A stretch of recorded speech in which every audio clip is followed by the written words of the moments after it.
মুন্সিগঞ্জে ইসলামী ব্যাংকে অবৈধ নিয়োগ বাতিল ও মেধাভিত্তিক নিয়োগের দাবিতে মানববন্ধন। ইসলামী ব্যাংক সহ দেশের ব্যাংকিং সেক্টরে বিশেষ অঞ্চলের একচ্ছত্র অবৈধ নিয়োগ বাতিল করে অবিলম্বে মেধাভিত্তিক নিয়োগের দাবিতে মানববন্ধন ও বিক্ষোভ সমাবেশ করেছে বৈষম্য বিরোধী চাকরি প্রত্যাশী পরিষদ। অন্যদিকে 2017 সাল থেকে 2024 সাল পর্যন্ত ব্যাংক লুটেরা ও মাফিয়া এস আলম কর্তৃক অবৈধভাবে নিয়োগপ্রাপ্ত অদক্ষ কর্মকর্তাদের অবিলম্বে ছাঁটাইয়ের দাবিতে মানববন্ধন করেছে ইসলামী ব্যাংক গ্রাহক ফোরাম।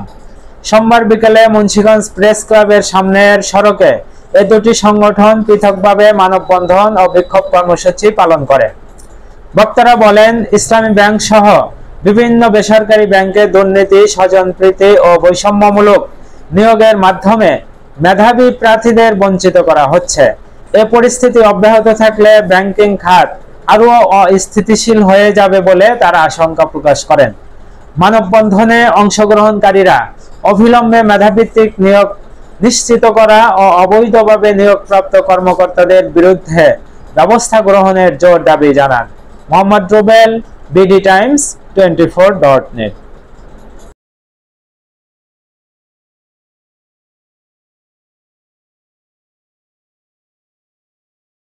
কর্মচারী নিয়োগ দিয়ে ব্যাংকের আর্থিক ক্ষতি করা হয়েছে এবং বিনা পরীক্ষায় 5,385 জন শিক্ষার্থীকে 25 জন ভাইদেরকে বিনা পরীক্ষায় তাদেরকে নিয়োগ দেওয়া হয়েছে।